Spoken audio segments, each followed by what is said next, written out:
Most raw photos start out flat, dull and lifeless. But with just a few masks, you can bring depth, atmospheric and emotion back into your images.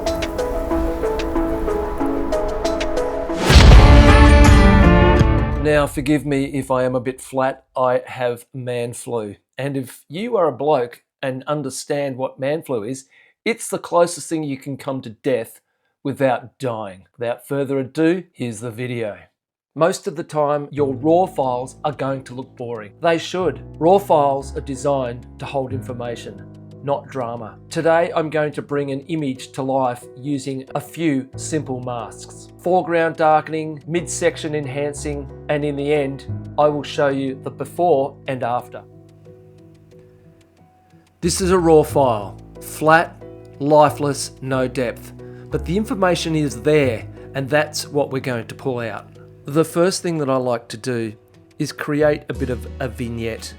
So you can see there, if I go positive, it goes in a white fashion, and if I pull it back the other way, it darkens it. The next thing I like to do is darken the foreground. This adds instant depth. I go to my masks, and I add a gradient tool and darken the foreground. Not much, but just enough, about 30%. Contrast up, blacks slightly down, and leave it about there. Then I lift the horizon or the midground depending on the photo. The next thing that I like to do is using another mask. I go to my control point and sit it about the midsection where I want the eye to be drawn. From here, I lift the exposures slightly, bringing the exposure up slightly, bringing the shadows down to create some depth. And the same with the midtones.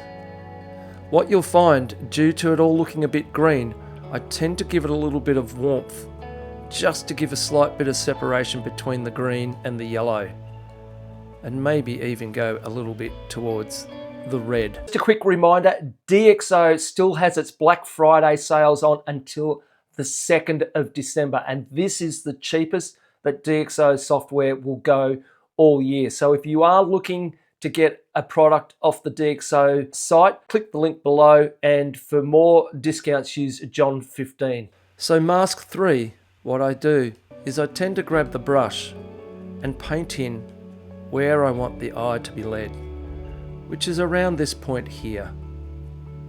From there, I lift the exposures up, ever so slightly, but drawing that in. From here, one of the last final things I do is once again brush in bits and pieces that I want to make pop in the image.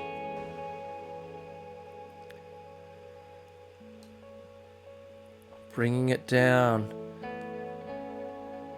Because as you start to create your picture or your image, things will start to pop out and drop out, and you need to adjust them accordingly.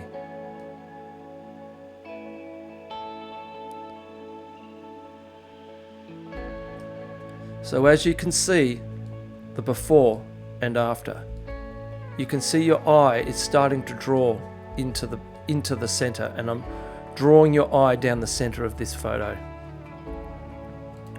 From here, slight adjustment where I start to bring in the saturations and the warmth into this image. And this is where it starts to truly come to life.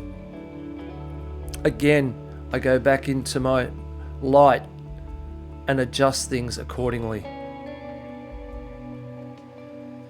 From there, the midtones come down, and you can truly see that this photo has gone from this to this in just a few masks. If this has helped you, hit subscribe. I'm aiming to get to 1,000 subscribers by mid-26, and I'd love you to be part of the Shooting at Raw family. Now, as I said earlier in the video, I would do a side-by-side comparison, and here they are. And I must admit, the more and more that I use DxO's PhotoLab 9.2, the more I'm actually loving it. This photo was edited in DxO's PhotoLab 9.2 only. So in the past, where I've dropped it into Lightroom to do a bit of a tickle up with the color, I actually found that now I'm feeling more comfortable with PhotoLab that I was able to do all the editing in this program itself. So as you can see next to each other, I have the two photos, and the one on the left is the raw photo, and you can see the one on the right. What a difference it makes with a couple of masks. Now, if you are a Lightroom user and haven't converted to DxO's products yet, I suggest you check them out.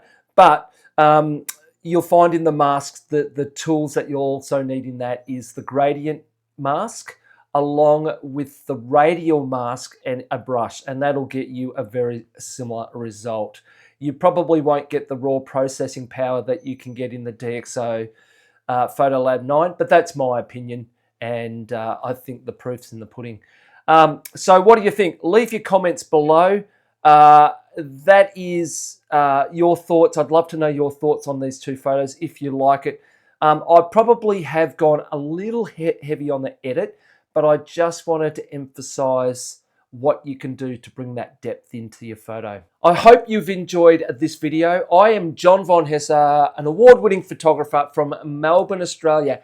And as always, stay safe, keep shooting it raw, and be kind.